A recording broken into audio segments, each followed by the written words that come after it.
Hello दोस्त, मैं Suresh sir GS गुरु में आपका स्वागत करता हूं।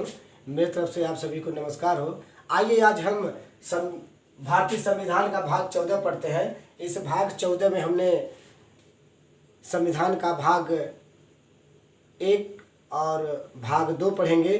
तो भाग 1 में अनुच्छेद 1 से लेकर 4 तक उल्लेख किया गया है और भाग 2 में नागरिकता है, जिसमें अनुच्छेद 5 से लेकर 11 तक उल्लेख किया गया है। इससे पहले थोड़ा सा हम भाषाई आधार पर राज्यों का पुनर्गठन के बारे में चर्चा करेंगे, क्योंकि जब भारत आज़ाद हो जाता है उसी दौरान पूरे भारत में भाषाई आधार पर राज्य का पुनर्गठन की बात की जाती है या राज्यों का गठन किया जाता है। तो उसके बारे में थोड़ा सा चर्चा करते हैं कि अब देखा जाए कि भाषाई आधार पर राज्यों का पुनर्गठन, तो सबसे पहले जब देश आज़ाद होता है तो जब इसकी बात या इसका आंदोलन होता है तो सरकार इसे क्या करती है, नेहरू सरकार करती है कि भाषा प्रांत आयोग का गठन करती है, यानी भाषाई प्रांत आयोग का गठन करती है, जिसके अध्यक्ष रहते हैं यस्केधर साहब, इन्होंने अपनी रिपोर्ट में भाषा के आधार पर राज्यों का गठन नहीं होना चाहिए बल्कि प्रशासनिक आधार पर गठन होना चाहिए। इसका प्रबल विरोध किया गया भारत में और दक्षिण भारत में इसका बहुत ही ज़्यादा विरोध किया गया। तो जब विरोध किया जाता है तो नेहरू सरकार फिर क्या करती है, एक समिति का गठन करती है। उस समिति का नाम रहता है JBP, जवाहरलाल नेहरू और सरदार वल्लभ भाई पटेल और पट्टाभी सीतारमैया। इन्होंने भी अपनी रिपोर्ट में भाषा के आधार पर राज्यों का गठन नहीं होना चाहिए बल्कि प्रशासन के ही आधार पर राज्यों का गठन होना चाहिए।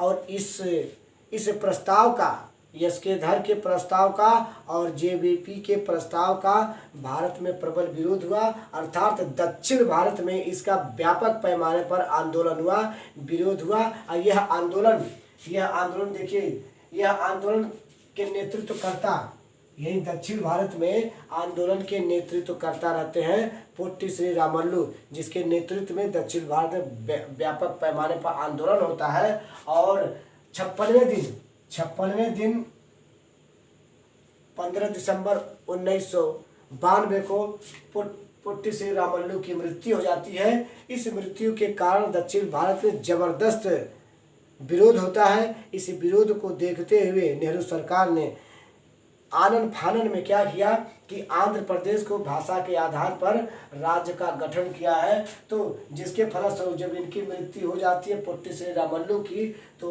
उसके फलस्वरूप सरकार ने क्या करती है कि 1 अक्टूबर 1953 को आंध्र प्रदेश को क्या करती है, भाषा के आधार पर राज्य का गठन करती है। और भाषा के आधार पर यह पहला राज्य है जिसका गठन किया गया है।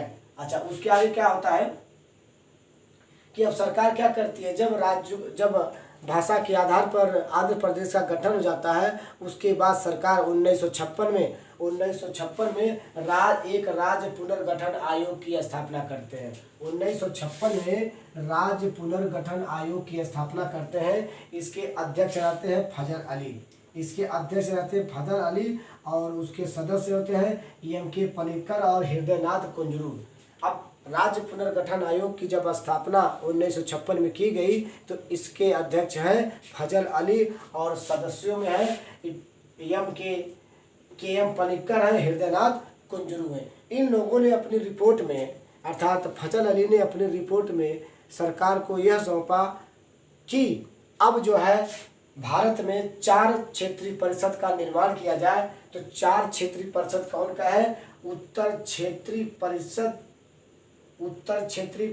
दक्षिण क्षेत्रीय परिषद, पूर्वी क्षेत्रीय परिषद और पश्चिम क्षेत्रीय परिषद। अब इसमें है इनका मुख्यालय, उत्तर क्षेत्र परिषद का मुख्यालय नई दिल्ली है, दक्षिण क्षेत्र परिषद का मुख्यालय चेन्नई है, पूर्वी क्षेत्र का मुख्यालय कलकत्ता है और पश्चिमी क्षेत्र का मुख्यालय मुंबई। इस तरीके से क्षेत्रीय परिषद का गठन 4 भागों में या 4 प्रकार से या 4 भागों में गठन किया गया है। और इस क्षेत्रीय परिषद का इस क्षेत्रीय परिषद का गठन राष्ट्रपति के द्वारा होता है। तो इन परिस्थितियों में आपको क्या देखा गया है, इन परिस्थितियों में राज्य का पुनर्गठन किया गया। और सबसे पहले आंध्र प्रदेश को भाषा के आधार पर, ये क्वेश्चन कई बार पूछता है, भाषा के आधार पर आंध्र प्रदेश राज्य का गठन किया गया। और ये भी क्वेश्चन पूछता है कि एक राज्य पुनर्गठन आयोग की स्थापना कब की गई। एक राज्य पुनर्गठन आयोग की स्थापना 1956 में की गई, जिसके अध्यक्ष फजल अली साहब रहते हैं। तो ये आपका भाषाई आधार से संबंधित राज्यों का जो गठन है, इतना ही आपका मैटर है। और ये मैटर बार बार ये क्वेश्चन पूछता है कि राज्य पुनर्गठन आयोग की स्थापना 1956 में की गई। अब इसके अध्यक्ष कौन होते हैं, फजल अली रहते हैं। तो ये है आपका मैटर। आगे चलते हैं। अब अनुच्छेद पे आ जाते हैं कि भाग 1, संविधान का भाग 1 में उल्लेख किया गया है संघ और उनके राज्य क्षेत्र। संघ और उनके राज्य क्षेत्र, ये कहाँ से 1 से लेकर, अनुच्छेद 1 से लेकर 4 तक का उल्लेख किया गया है। अब देखिए अनुच्छेद 1 में है क्या। अनुच्छेद 1 में मित्र है संघ का नाम और राज्य क्षेत्र। संघ का नाम और राज्य क्षेत्र। संघ मतलब होता है भारत अर्थात इंडिया। संघ का नाम क्या होगा, भारत और इंडिया होगा। और संघ में 2 प्रकार के राज्य होते हैं। अब राज्य क्षेत्र का मतलब है, यानी संघ का नाम भारत होगा। भारत में कितने प्रकार के राज्य होते हैं, 2 प्रकार के राज्य होते हैं। एक संघ में एक होगा राज्य क्षेत्र, दूसरा होगा संघ राज्य क्षेत्र। वर्तमान में जो उत्तर प्रदेश है, महाराष्ट्र है, बिहार है, उड़ीसा है, ये है क्या, राज्य होते हैं। और राज्य से केंद्र शासित प्रदेश को संघ राज्य क्षेत्र कहते हैं। तो वर्तमान में 28 राज्य हैं और संघ राज्य क्षेत्रों की संख्या 8 हो गई है। अब देखिए अनुच्छेद 2 में क्या कहा गया है। अनुच्छेद 2 में ये कहा गया है नए राज्यों का प्रवेश तथा स्थापना। अनुच्छेद 2 में नए राज्यों का प्रवेश तथा उनकी स्थापना। प्रवेश मतलब ये क्या होता है, प्रवेश अगर आप बाहर हैं तो अंदर प्रवेश करेंगे, अर्थात भारतीय राज्य में जो एरिया सम्मिलित नहीं था उसे क्या कहा गया, वह भारत संघ से बाहर था। अब उसे जीत कर या किसी भी तरीके से शांति समझौता करके भारत राज्य में मिलाना, जब मिला लेते हैं तो प्रवेश हो जाता है और उसे राज्य का दर्जा दे दिया जाता है, तो स्थापना हो जाता है। यानी जैसे गोवा है, दमन द्वीप है, पांडिचेरी है, इत्यादि इन राज्यों को क्या किया गया, आर्टिकल 2 के अंतर्गत उन्हें भारत का अंग बनाया गया और भारत संघ में प्रवेश किया गया। अब अनुच्छेद 3 में क्या लिखा गया है, नए राज्यों का निर्माण। वर्तमान राज्यों के सीमा क्षेत्र तथा नाम में परिवर्तन। नए राज्यों का निर्माण करेंगे, उस वर्तमान राज्यों के सीमा क्षेत्र तथा नाम में परिवर्तन किया जाएगा। जैसे इस आर्टिकल 3 के अनुसार अभी तेलंगाना राज्य बनाया गया, अभी देखिए 2000 में आपका झारखंड है, छत्तीसगढ़ है। इस तरीके के राज्यों का जो वर्तमान में राज्य है, आर्टिकल 3 कहता है जो वर्तमान में राज्य हैं उनके सीमा को छोटा करके, उनके क्षेत्र को छोटा करके एक नए राज्य का निर्माण किया जाए। आर्टिकल 3 कहता है उनके नाम में परिवर्तन किया जाए, आर्टिकल 3 कहता है। अब आर्टिकल 4 क्या है, अनुच्छेद 4 क्या है। अनुच्छेद 4 में दोस्त ये दिया गया है कि अनुच्छेद 2 और 3 के द्वारा बनाया गया राज्य, अनुच्छेद 2 और 3 के द्वारा बनाया गया जो राज्य बन गया है उस पर अनुच्छेद 368 कार्य नहीं करेगा, क्योंकि उसके अंतर्गत वह नहीं माना जाएगा। क्योंकि जो राज्यों का निर्माण किया गया है, नए राज्यों का अनुच्छेद 2 के अंतर्गत, अनुच्छेद 3 के अंतर्गत जो राज्यों का निर्माण किया गया है वह साधारण बहुमत के द्वारा होता है और साधारण बहुमत 368 काम नहीं करेगा। कहने का मतलब है कि अब 368 के अधीन नहीं मान्य होगा, अर्थात साधारण बहुमत के द्वारा नए राज्यों का निर्माण किया जाएगा, अनुच्छेद 4 कहता है। अब देखिए, अब संविधान की भाग 2 में नागरिकता है। संविधान की भाग 2 में नागरिकता है। नागरिकता अनुच्छेद 5 से लेकर अनुच्छेद 11 तक है। अब क्या किया गया है, भारत में कौन सी नागरिकता है, एकल नागरिकता है। भारत में कौन सी नागरिकता है, एकल नागरिकता है। और यह शब्द ब्रिटेन से ली गई है। और अनुच्छेद इसमें जैसे नागरिकता प्राप्त करना है तो जन्म के द्वारा, और पंजीकरण के द्वारा, जन्म स्थान के द्वारा इस तरीके के आप किसी भी देश की नागरिकता को ग्रहण कर सकते हैं।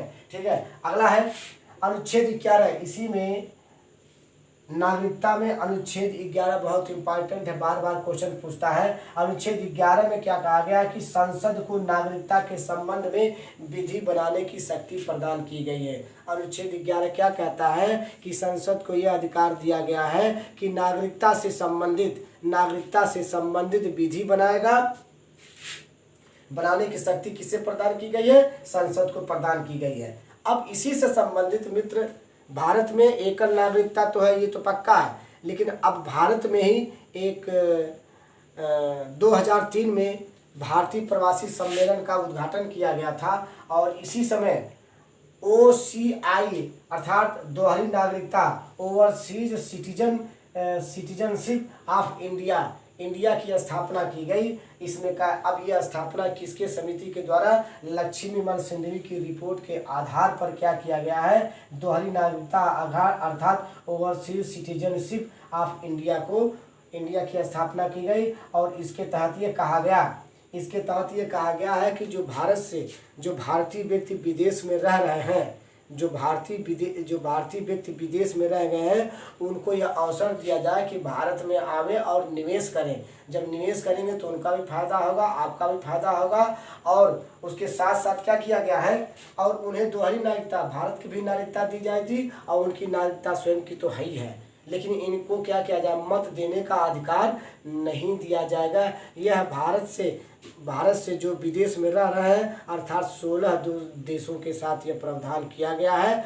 और इसी के रिपोर्ट के आधार पर 9 जनवरी 2003 से भारतीय प्रवासी सम्मेलन दिवस के रूप में मनाया जाता है। हर साल 9 जनवरी को क्या किया जाता है? भारतीय प्रवासी दिवस सम्मेलन मनाया जाता है। तो दोस्त, आज यहीं तक, और कल हम आपको इसके आगे का मैटर बताएंगे। आपसे एक ही निवेदन है कि आप हमारे चैनल को देखकर सब्सक्राइब करें और लाइक करें, अपने मित्रों को, दोस्तों को शेयर करें। बहुत बहुत धन्यवाद।